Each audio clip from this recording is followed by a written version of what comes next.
എന്തായിരിക്കും, എങ്ങനെയായിരിക്കും പുതിയ കാലഘട്ടത്തിൽ അത് അവതരിപ്പിക്കാൻ പോകുന്നത് എന്നുള്ളത്.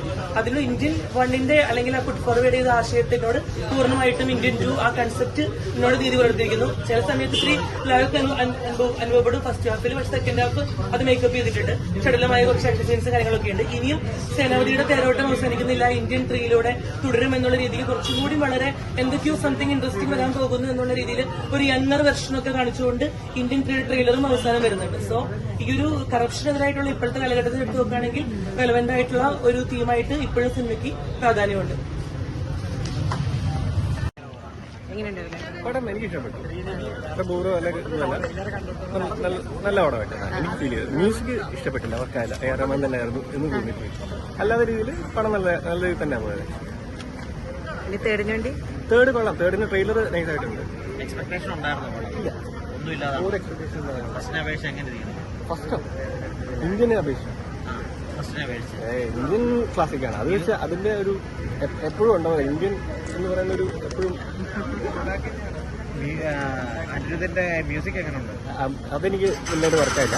വർക്കായത് റഹ്മാന്റെ ആ ഒരു മ്യൂസിക് മാത്രമേ എനിക്ക് അതിന്റെ ഒരു വരുന്നുണ്ടായിരുന്നു ഇടയ്ക്കിടയ്ക്ക്. അത് മാത്രമേ വർക്കായിട്ടുള്ളൂ. കുഴപ്പമൊന്നും ഉണ്ടായിരുന്നില്ല. നന്നായിട്ട് വർക്കൗട്ടായി. പക്ഷെ മ്യൂസിക് അത്ര വർക്കായില്ല, എനിക്ക് വർക്കായില്ല. പടം കുഴപ്പമില്ല, കണ്ടിരിക്കാൻ ലാഗൊന്നുമില്ല. പക്ഷെ എമോഷണൽ കണക്ട് ആയിട്ടില്ല, അത്രേ ഉള്ളൂ. പക്ഷെ ടെക്നിക്കലി പടം ഓക്കെയാണ്. പക്ഷെ ഇന്ത്യൻ 1 കമ്പയർ ചെയ്യുമ്പോൾ ഇന്ത്യൻ 2 ഇല്ല ആണ്. പക്ഷെ ഇന്ത്യൻ 2 കഴിഞ്ഞതിന് ശേഷം കുറച്ച് സമയം സിനിമ ഓടുന്നുണ്ട്. ഒരു 2 മിനിറ്റ് ഇന്ത്യൻ 3 ലീഡ് ഉണ്ട്. ആ ലീഡാണ് അടിപൊളി. അപ്പോൾ ആ ലീഡിൽ ഇനി ഒരു 2025 ഇന്ത്യൻ 3 വരുന്നുണ്ട്. അതിൽ നല്ലൊരു എക്സ്പെക്ടേഷൻ ഉണ്ട്. അതാണ് വെയിറ്റിംഗ്. ഇന്ത്യൻ 2 നമ്മൾ ട്രെയിലർ കണ്ടിട്ട് വന്നപ്പോൾ തന്നെ നമുക്കറിയാം ഈ സിനിമ എങ്ങനെ ഉണ്ടായിരിക്കുന്നതെന്ന്.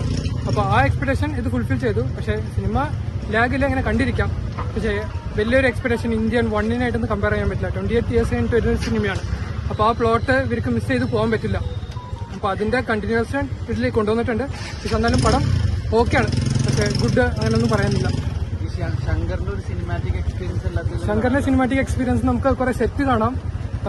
പിന്നെ ക്ലൈമാക്സിൽ കുറച്ച് ചേസിംഗ് സീനൊക്കെ ഉണ്ട്. അതൊക്കെ നല്ല അടിപൊളിയായിട്ട് ചെയ്തിട്ടുണ്ട്. പക്ഷേ കമലഹാസനായിട്ട് വരുമ്പോൾ കമലഹാസന്റെ ആക്ടിംഗ് ആയിട്ട് നമുക്കൊന്നും കാണാനില്ല. പക്ഷേ ഇന്ത്യൻ ആ ഗെറ്റപ്പിൽ നിൽക്കുന്നതുകൊണ്ട് പുള്ളിക്കായിട്ട് അധികം പെർഫോം ചെയ്യാനുള്ള സ്കോപ്പില്ല.